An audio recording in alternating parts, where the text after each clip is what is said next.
I am Jacksonville Chapel. I am Jacksonville Chapel. Yo soy Jacksonville Chapel.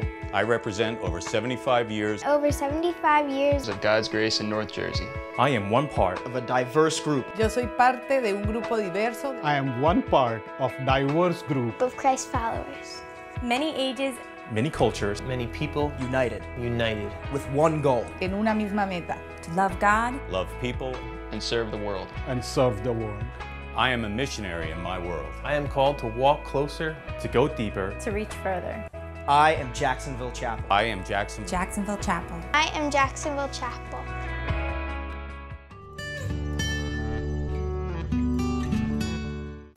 Well, most of you were probably around Jacksonville Chapel 18 months ago when we first showed that video that launched the Reaching Further campaign. It was 18 months ago when the membership of Jacksonville Chapel took a bold step of faith to extend its reach into northern New Jersey. Desde que iniciamos la campaña hace año y medio, hemos visto cómo Dios nos usa cuando nosotros decidimos testificar del Señor juntos. Yeah, here at the chapel, we have always believed what it says in Romans chapter 1, that the gospel is the power of God that leads to salvation. So it has been by the power of the gospel, by God's power, but also along with the unique multi-site model that we have here at Jacksonville Chapel, that we have just seen growth in all kinds of different ways. In fact, one of the ways we've seen growth is in the people who attend church, seeing themselves as missionaries to North Jersey in everything they do. It's because of them going out and trying to live gospel-saturated lives that people see that and then want to find out what's happening at Jacksonville Chapel. In fact, when we first started this campaign back in August of 2009, there was an average of about 1,900 people attending Jacksonville Chapel and worship services at our 3 different campuses. This past January of 2011, that average was up to about 2,400 people attending worship at the chapel. So people are really hearing about what's going on here. They're showing up to find out more, and people every week are engaging with the life-changing truth of Jesus Christ. So it was 18 months ago that we began, and yet today we're just as committed to completing these projects. Even though all the money hasn't quite been raised yet, we're still pushing forward with all our energy to complete what we believe God's called us to. We think it's essential not just for nicer buildings and better space, but to advance God's work in North Jersey. So let's get an update on what's going on with each one of the projects, and let's begin with the new emergence facility in Totowa. We're at 930 Riverview Drive in Totowa, New Jersey. Yeah, we've been praying for years about a spot to relocate Emergence to, as we've seen God grow it, and the door's flung wide open to be here, and we're really excited about that. Yeah, this is an incredible location. We are a city block off Route 80. We're 2 city blocks off Route 46. We're 2 city blocks off Route 23. We have great access points from all over North Jersey where God's placed this building. Why don't we go inside and check it out? Let's do it. That'd be a great little spot for people to hang out in. Well, we're in the lobby of the new building, and so if you were to come to Emergence, you'd walk in, and to your right, you'd see a large check-in area for the children's ministry. To your left, you'd see a welcome center and some people to help you out and point you in the right direction. There'll be a large hallway in front of you that leads to the cafe down the way, and then finally into the auditorium, and we'll check that out in a moment. We know it doesn't look like much right now as we walk through, but we hope to have some hammers swinging around mid-April once we pass some zoning board approvals and some planning board approvals, and we're looking forward to that day so we can get to work. But why don't we go deeper and check it all out? Cool. Well, as you come in through here, you're going to enter into the hallway that leads to the auditorium. Over here is some of the children's ministry stuff. And as you come down this hallway, you're going to head towards the cafe. And over here, there's a glass wall which allows you to look into the auditorium that seats about 550 people. And what's pretty cool about this is as you're talking to people, there's a glass wall to see in, but it also deadens the sound so that sound won't bleed through into the auditorium. So right here is about where the platform will be, where the message is delivered from, where the music is delivered from. And from here, you'd be able to look across the auditorium. You'd see the cry room in the back. Also, the tech booth will be straight back where the guys will faithfully serve and making sure that you can hear and see everything. And then the main auditorium doors are straight up and to the right there, and then all the way to the right is where the cafe is, where we were just at, where you could see into the auditorium and hear it all and be a part of it, even though it's separated so that we don't get any bleed from sound. Yeah, and also in the space, there's 6,000 square feet for children's ministry. So we have opportunity to minister to kids from birth all the way up to 5th grade. And with all of those families, we need a lot of parking. And so thankfully, this property has tons of parking, way more than we'd actually need. And so we're excited about that. Also, there's a traffic light at the exit, so you can get in and get out really quickly, no traffic issues. There's actually 2 entrances to the building, so you can come in from either direction. And one more thing, there's a bus stop right outside the property, right on Riverview Drive. And there's a bus line that runs directly from Montclair State University and William Patterson University with a schedule that just happens to permit people to jump on, come here to service, and then head back afterwards. Yeah, all that is super exciting, but what is most exciting to us is this move allows Jacksonville Chapel to extend its reach into Totowa and the surrounding neighborhoods. It's an opportunity for the gospel to have a presence in this area. Yeah, and some people ask, when is the first service going to happen here? Can you let us know when it is? And we'd like to know too. We have no idea yet. There's a lot of things we still have to do through the town, and also a lot of construction to be done in here, as you can see. So we're excited about it. We're hoping that it's sometime this fall. In fact, we're pretty confident it'll be sometime this fall, and we're looking forward to the day when we can actually hold services here. Well, that's really it for here, and now we're going to head back over to the Lincoln Park campus. Well, we are all really looking forward to seeing how the plans come together for the new Emergence home, because what that really means is the extending of Jacksonville Chapel into a brand new community.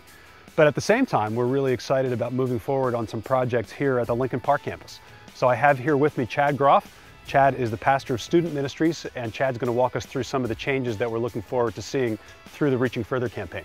Yeah, we're very excited about the Reaching Further campaign and what it's going to allow us to do in student ministries as well. As those of you who attend Lincoln Park campus know, this last January we began a brand new Sunday morning high school worship time at 10:15 in the Next Gen building.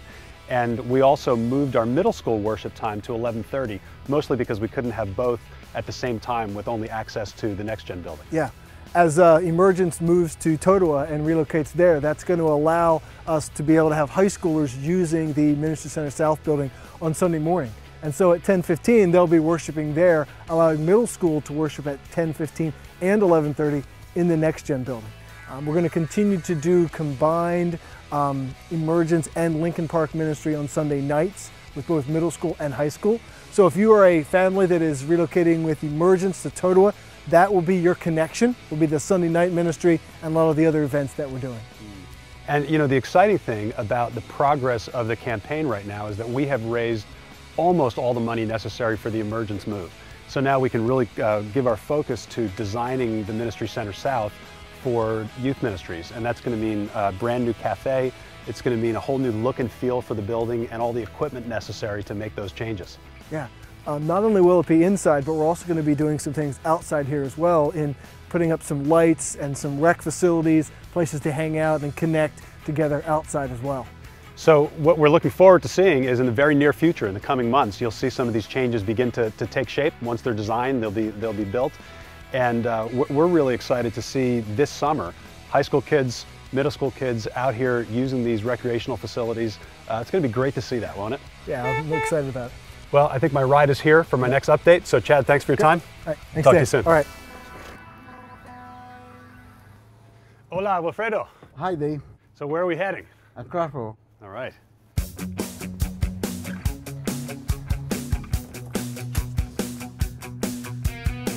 Te daré la experiencia más completa de algunos frutos que esperamos ver por medio de la campaña de Alcanzando Más Lejos. Yeah, I know that for the Crossroads campus, one of the big pieces of Reaching Further is to get a new minibus. Yeah, I'm guessing the minibus is going to have some great use, Wilfredo. What are you guys hoping to use the minibus for? Así es, esperamos con este minibús entrar a una fase diferente del Ministerio Hispano que cada año va creciendo. También hay muchas personas que no pueden venir a la iglesia por cuestiones financieras o porque no tienen vehículos. Con este minibús nosotros podemos llegar a esas personas y traerlas para que estén juntamente con nosotros adorando al Señor. Yeah, I think it's easy for us to forget that each of the expressions of Jacksonville Chapel has different issues they need to take into account as they accomplish the mission. So for the Spanish ministry, transportation is a big issue. So we're really glad that we're able to help address that issue through the campaign. All right, so where are we heading now, Wilfredo? Sí, vamos ahora a ver dónde está la escuela bíblica dominical, donde se reúnen todos los niños cada domingo.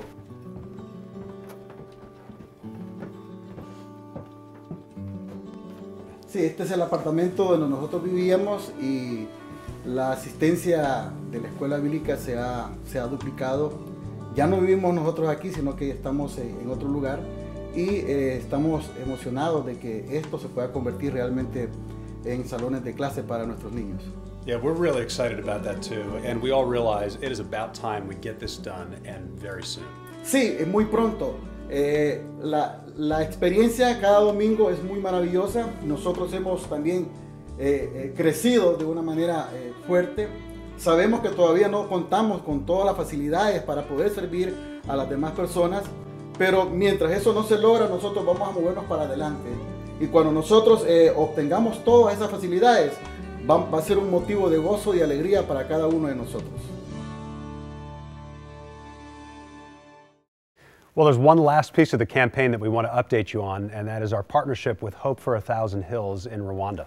Yeah, this is a ministry that we are supporting across all the sites of Jacksonville Chapel and that we're really excited about. What is most exciting is that this whole initiative was birthed from people who attend Jacksonville Chapel. Yeah, so just for those of you who don't know, or just as a review for those of you who do know, Hope for 1,000 Hills is an organization that is devoted to rehabilitating the largest coffee plantation in all of Rwanda. And that's really significant because coffee is the largest industry in the country of Rwanda. Yeah, in 1994, a massive civil war broke out in Rwanda, and in the span of 100 days, 1.1 million people were killed. This decimated families, the social structures, opportunities for economic growth. And so Hope for 1,000 Hills gives us an opportunity to minister in that community. It's a brutal reality that the people there continue to deal with, and it's a sobering thing to walk the country, to see the memorials to those who lost their lives, and just to see the pain that still remains in the hearts of the Rwandan people. We believe that God loves Rwanda and that Jesus died for us, but he also died for the Rwandans. And if anyone should show the truth of reconciliation, it should be those who follow Christ. And that's really what we're doing in Rwanda. And the great thing is reconciliation and restoration are happening in Rwanda. I mean, I've seen it with my own eyes at the Chimbili coffee plantation, that this plantation that was so decimated in the genocide is beginning to show signs of life again. There's coffee being produced. There are people from the community that have jobs, that are finding employment there to support their families. I mean, change is happening because of the work of God's people and ultimately because of the gospel. The Rwandan coffee plantation is owned by the Rwandan Baptist Church. And this gives an opportunity not only for economic growth and support in the community, but it's also a training ground for pastors and hopefully will become a vibrant ministry center. Yeah, it's an exciting place to be. I've had an opportunity to teach in the seminary at a pastor's conference and other venues. I've got a chance to meet a lot of the people, and all I can say is that change is happening, that God is at work, and it's just a privilege for us to be part of that. So far, from the Reaching Further campaign, we've given $20,000 to the work of Rwanda, with more to come. And what that is enabling them to do is to invest in construction materials, to build up the infrastructure of the plantation. They are now on track in about 2 years from now to have the level of coffee production or even greater than they had before the genocide began. So that is really exciting, but probably the best thing is that we see both Hutus and Tutsis working together on the plantation because of the power of Christ. Well, there are your updates for now, and we'll keep you updated the more each piece comes together. And as always, you can check out the website jacksonvillechapel.org for all the information. A través de jacksonvillechapel.org usted puede encontrar también la página del Ministerio Hispano. Solo tiene que ir a jcenespanol.org. So we really just want to thank you for your faithfulness, not only in your regular giving, but also in your giving toward this campaign. And if you have not yet been part of the work of Reaching Further, this is a great time to get on board and help us really finish strong together. You know, God always exceeds our expectations, and we are so looking forward to seeing what God will continue to do as we continue to work together. We can reach further. We can reach further. Now is the time. Ahora es el tiempo. We are the church. I am Jacksonville Chapel. I am Jacksonville Chapel. You are Jackson. Jacksonville Chapel. We are the chapel. Nosotros somos Jacksonville Chapel. One church. One church. One mission. One mission. Together. Together. Together.